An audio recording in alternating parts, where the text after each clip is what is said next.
Joseph Perez.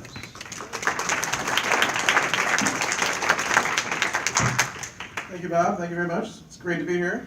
It's a good turnout. I'm really impressed. Thank you to Jim Hash for putting this on. And I hope to see many more of these, and I hope to see this become a 2-day summit or even 3. There's lots of things to talk about in Phoenix and the rest of the state. So I'm going to talk about 4 things that are here on the screen: master plan, grid bike share, canalscape, and Tiger Grant, and then Prop 104, which is also known as T2050. So we have a 20-year bicycle master plan for Phoenix adopted by the City Council. It's supposed to make things safer for bicyclists, more convenient, more comfortable. It's compatible with MAG. It's got 39 corridors and 390 projects. That's a lot of projects. It includes bridges over freeways, not that many, not 390 bridges, but bridges over freeways. It includes bringing bike lanes to intersections. Includes green paint on areas of conflict. It includes a lot of really interesting things. I'm hoping we're going to get some protected bike lanes somewhere in Phoenix. Right now, we're still kind of working out the kinks as to where those might be. So, the 39 corridors are listed in 3 tiers. They're Tier 1, Tier 2, and Tier 3. And each of these tiers has a specific time frame to be accomplished and are ranked from 1 to 39 in this order you see on the screen. The number 1 project in the Bike Master Plan is 3rd Street, from Indian School to Buckeye Road. This is the most important corridor for cyclists in Phoenix because of its connectivity to light rail, connectivity to jobs, connectivity to 2 parks, including Indian School and Hans Park, which of course the big Hans Park Conservancy is working on changing that park. This also works to downtown. It is a collector street. It has low volume, and it's going to be going under a road diet to convert from 2 lanes in each direction to 1 lane in each direction with protected bike lanes from Indian School down to at least Oak Street, and then on-street bike lanes from Oak down to at least Lincoln, I expect. The streets in yellow are arterial streets: 24th Street, Washington Jefferson, Array Road, 48th Street, Union Hills, 19th Avenue, and the ones in black are canals. This is a really canal-heavy program. Much of the money in the Bike Master Plan is going to be, in this particular scheme, is for Grand Canal and other canal projects. It's not very expensive to change the striping on 3rd Street, 24th Street, Central Avenue. It's really easy to erase lines and paint back bike lanes. It's really hard to put a concrete path on a canal or a wash. So the most of the money in the Bicycle Master Plan goes to these wash and canal projects. And those, unfortunately, are not the jurisdiction of the Street Transportation Department. It's going to require a lot of work, a lot of advocacy, a lot of pressure from the bicycle community to get this done outside of street transportation, through Parks and Recreation, through Maricopa County Flood Control District, through other agencies. Tier 3, this is the hardest kind of group of projects to do, although we have already done a lot of 32nd Street using a road diet with help from Councilman Gates, from not quite as far as the CAP, but we are definitely down to Shea Boulevard. We did a 5-mile road diet on 32nd Street from Shea to Bell. So you can see these other canal projects: Cave Creek Wash, Arizona Canal, Highline Canal, Western, and CAP. Really, really big projects. Should be completed, 50% complete by 2024, 75% by 2029, 100% by 2034. You can see also, last from the bottom, 44th Street from Sky Harbor Airport to the East Economy parking lot. We are currently working on an east-west path along the Rio Salado. It stops right now at 32nd Street, also known as the Tempe Drain, but that will connect to Tempe Center for the Arts within a couple years. And now we need to figure out how to get a little hairpin, a little curlicue, to use that bridge structure that no cars ride on anymore, to go from that path to the airport to the East Economy parking lot, which is currently my sort of Achilles heel. I don't have the support for that just yet, but I will have that support, I expect, within a few months through some other mechanisms. Okay, on to bike share. On November 25th, 2014, we cut the ribbon for grid bike share in downtown Phoenix. That's from left to right: Councilman Bill Gates, Mayor Greg Stanton, Baxter, the Diamondback guy, Bob Captain. And that's Ryan Respecki, who's the owner of Social Bicycles, who manufactured these bicycles for us, and then our deputy city manager Rick Neymark, who was the #1 #1 bike share rider so far, I think, still today. Is that right, John? You're still #1? Close to it. Second. Second now. Oh, Actually, a girl is #1 now. excellent. All right, we'll have to find out who that girl is and give her lots of cool stuff. So this is what the bike looks like. For those of you, raise your hand if you don't know about bike share in Phoenix. If you don't know. Oh, good. So everybody knows shaft drive, GPS, all that good stuff. Okay, good. So I don't have to explain any of this. But what's really been cool is we've seen 30% growth over 12 months. You can see on the far left, January, February 2015. And March just closed yesterday, and I haven't got that data yet. But you can see 30% growth from January 15 to January 16, and the same from February to 15 to 16. So we're looking really good for more growth for grid bike share. This is what some of the data can give us using the GPS coordinates that the bikes send out every 5-10 seconds. Yeah, Like that. in a rental state, yeah, it's every few seconds. So when you're pedaling the bike, it drops a little breadcrumb, and these are all the breadcrumbs. This is kind of what we use to get a station near the baseball stadium. You can see there in the middle of the north arrow, that's formerly known as Chase Field, Bank One Ballpark, etc. Is it still Chase Field now? I think it's Chase Field now. I liked it when it was Bank One Ballpark. But there was a lot of bikes being ridden to the baseball stadium in April during the opening month and being locked up there, and then the Maricopa County Stadium Authority said, "Hey, come get these bikes. They're locked up here." And we said, "Well, that's what they're supposed to be doing. So, we'll come get them when the time is right. Maybe after the game, the bikes go somewhere else because who rode them there will be riding them away." So, we were able to get bike share at the southwest corner of this building, of the stadium, in front of the what's known as the Summit at Copper Square, the red and blue and orange building. We're going to expand bike share later this year with federal aid, CMAQ funding. We're going to create 20 new stations. We're going to expand 4 stations, adding a bunch of bicycles and a bunch more racks, 200 more bikes and 300 more bike racks. This is about $825,000 in federal funding with a local match from the city of Phoenix. We're also applying for a grant. Hopefully next week we hear from Zoe. Find out Today? Oh, even better. But So, I have no internet connection, so I right. So I emailed Zoe Kirkos a couple days ago, and she said the committee was meeting yesterday, the day before, that we'd know by Friday or Monday. So this is to make bike share, it's really a challenge because bike share currently kind of appeals to mainly upper middle class, educated citizens and residents. And we're trying to get to the other societal members, especially because riding bike share in Phoenix is about 20 cents a day if you use it every day, 25 cents a day if you use it Monday through Friday, and that's about a $79 a year rate. But a lot of people don't have $79 to pay up front, and so now John and Grid have created this much more affordable program where it's by month. 12, what's the monthly? 15 a month. 15 and 20. So 15 a month, and if that becomes not affordable, we're going to try and figure out a way to encourage people who can't even afford that through this Better Bike Share grant. This Better Bike Share grant is nationwide. Pittsburgh is one of the main, Philadelphia is one of the main organizations who's championing this. Also, People for Bikes and other organizations. Okay, item number 3, the Grand Canalscape Master Plan. Even though it's pretty faint, you can see the Grand Canal from the west side of Phoenix to Tempe, kind of following this odd shape.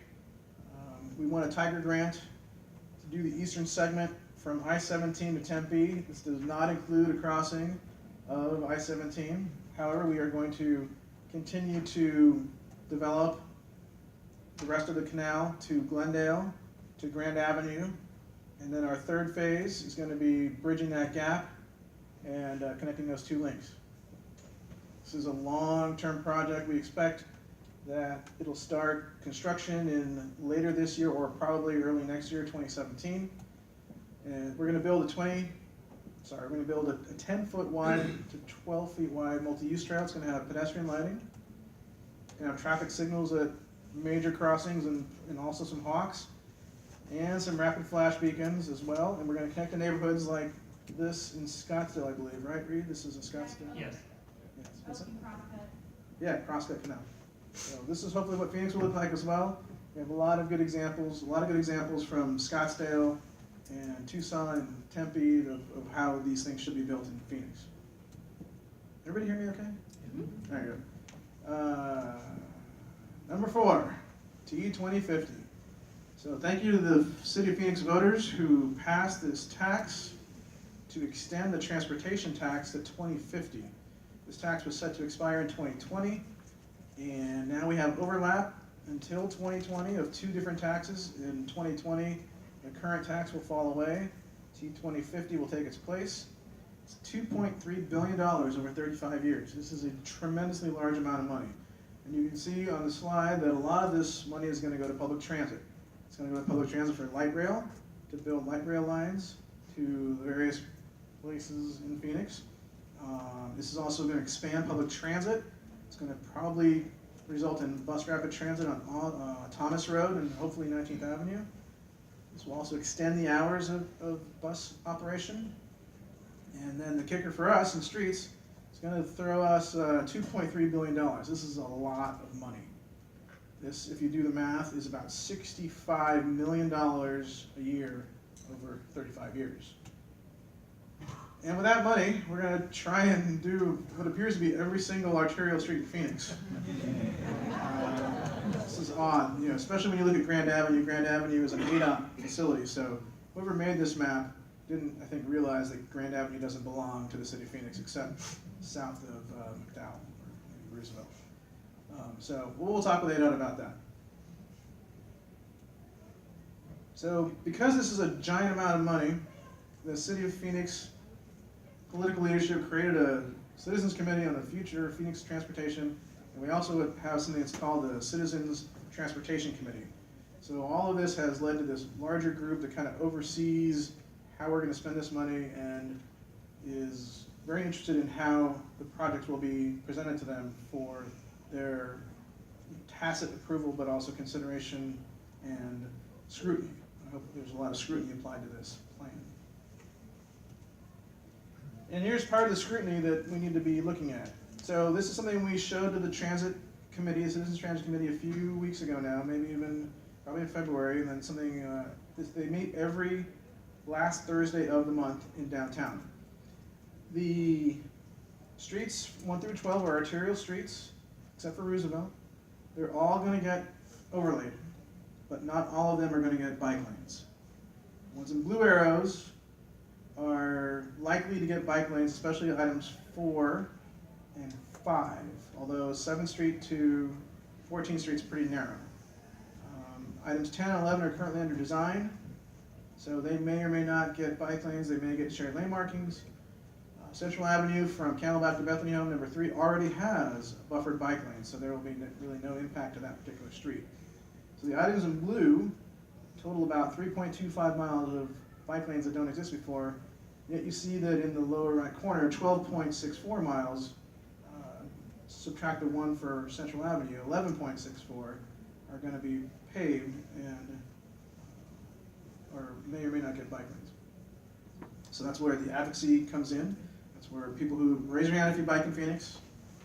Good. So, my contact information is coming up. I would love it if you email me, add me to your groups on Facebook, add me to your meeting requests, add me to any communication you send to the mayor or your city council person, because that's where you need to communicate. Communicating to our department doesn't really work very well. And beyond overlay, we're going to be doing some micro surfacing, which is not scraping up the old asphalt. It's kind of coating from curb to curb something kind of like an emulsion of some sort, and that's going to blacken out the paint. And all of these streets here are kind of on my radar with the arrows. They're all already, there's a shared lane markings on Fillmore from Central to 7th Street. On Central Road from Broadway to Elwood, there's already bike lanes. The ones in blue in Cano from Grand Avenue, 19th Avenue, no bike lanes. Osborne from 16th Street to 24th Street is probably under design. So these are all things that this community should be paying attention to through the Citizens Transportation Commission, and sort of like now you all know that we have this money about to fall on top of us, and we're promulgating microsurfacing and arterial resurfacing without great deal of focus on bike lanes. Who has by a red arrow? Raise your hand if you live near one of these red arrow streets. 18th Street from Camelback to Coulter. Mayo Boulevard, Tatum to 56th Street. Yorkshire from 31st to Black Canyon, and 44th Street from Washington to Van Buren. All right, so if you want a bike lane on that street, email me as soon as you can, and come get one of my cards as well. And going back to here, if you're interested in these other ones, Jefferson, Roosevelt, Missouri, Osborne, you should definitely email me so we can talk more. So here it is. We have about $100 million a year in our capital improvement program every year from 2015 to 2020. So adding the 25% bump to a 65% bump is a lot of money.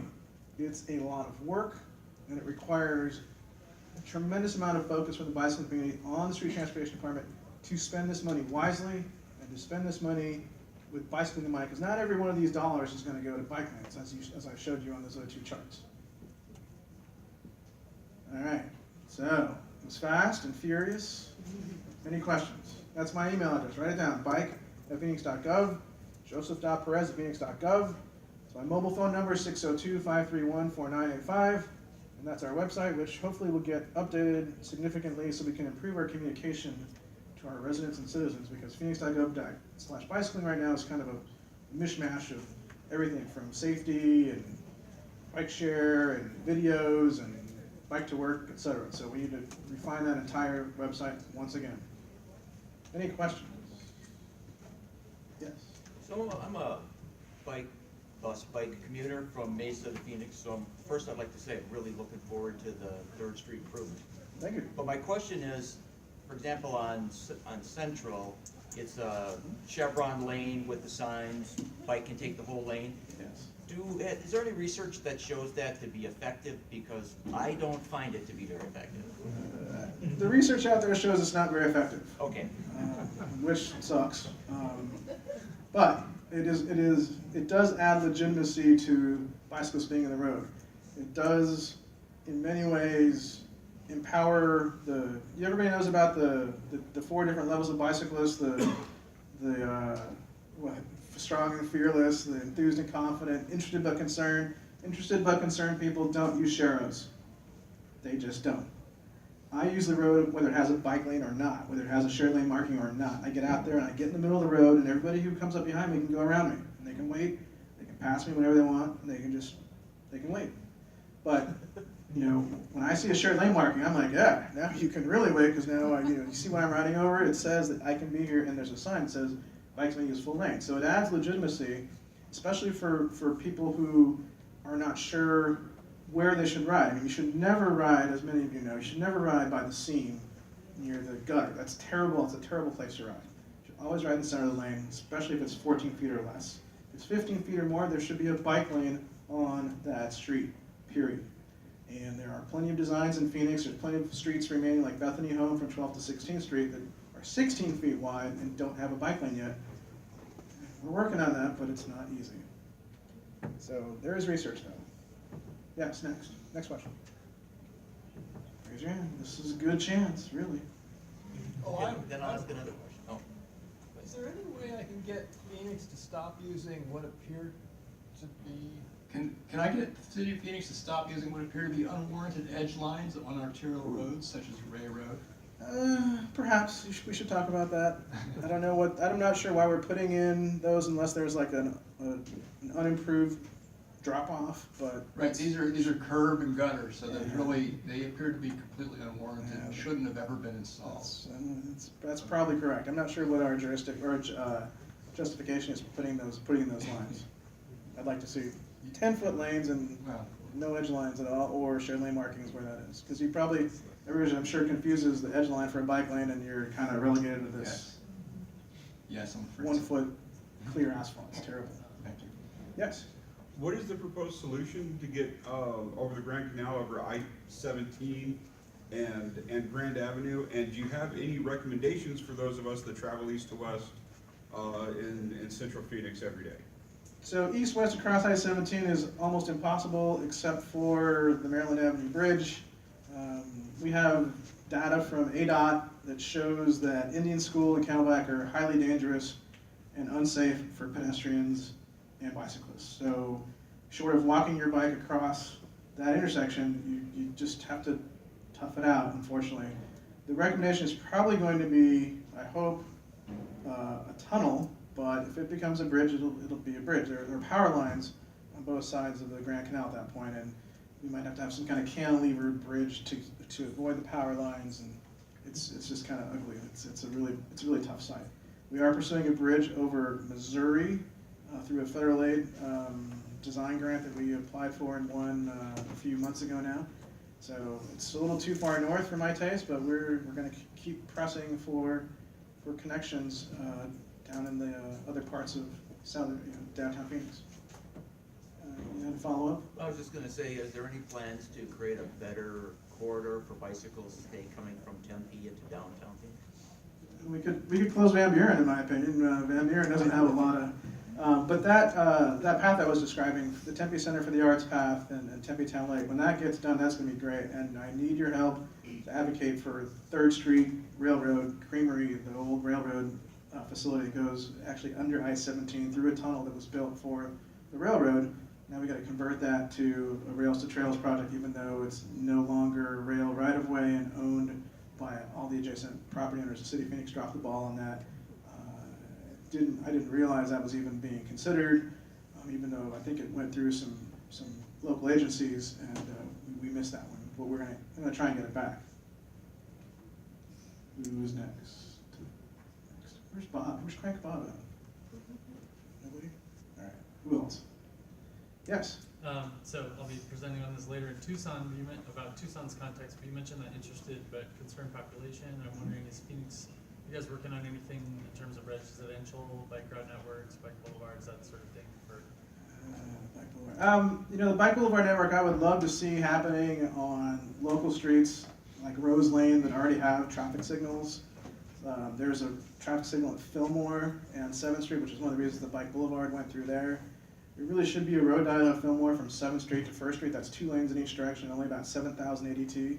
There's really no reason, 7,000 cars a day, there's no reason to have that kind of configuration for the way it is. I mean, it is a green lane with sharrows, but it just needs to be a bike lane, a buffered bike lane. And so I think to get more people from the interested but concerned to ride bikes, we need more protected bike lanes. We need more buffered bike lanes. 15th Avenue has a buffered intersection at 15th Avenue and Encanto. That used to be a flared lane condition. The ADT on that did not justify having 2 flared lanes. We saw that people were passing on the right. Instead of turning right, they were passing, and so the idea that a flared lane kind of promotes throughput is false if the volume isn't there. And so we need to start working on those kinds of data analysis. If the volume's not there, why is the road built that way? If the volume's not there, take all that space and make it for cycling, make it for bicycles, and protect pedestrians as well, because that way, pedestrians have a 12-foot buffer in some cases. If you build a buffered bike lane, cars don't use it to pass someone else. Pedestrians have 12-foot comfort zones. So let's press. Thank you, Joe. All right. Okay, folks, the cafeteria is right around the corner. It's right through this wall, basically.